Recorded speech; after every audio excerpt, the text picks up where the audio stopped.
কি বন্ধুরা, দেখে তো জিভে জল চলে এলো, তাই না? অনেকেই হয়তো এই দোকানটা আপনারা খেয়াল করেননি।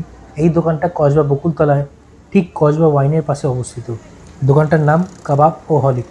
এই দোকানটা আমার কিছু বন্ধুর রেফারেন্সেই যাওয়া, না হলে আমি জানতামও না এখানে এত সুন্দর একটা কাবাবের দোকান খুলেছে। আমরা চারজন যেহেতু ছিলাম, এই জন্য দুটো রেশমি মালাই কাবাব আর দুটো বোনলেস চিকেন তন্দুর কাবাব অর্ডার করেছিলাম। তো বলে রাখি, প্রত্যেকটা কাবাবের আইটেমের দাম 125 টাকা করে নিয়েছে।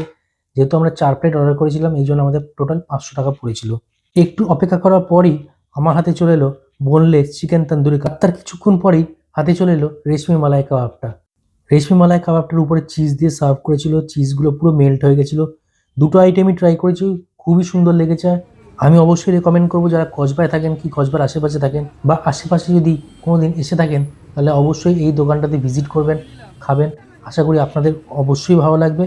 আর ভিডিওটা ভালো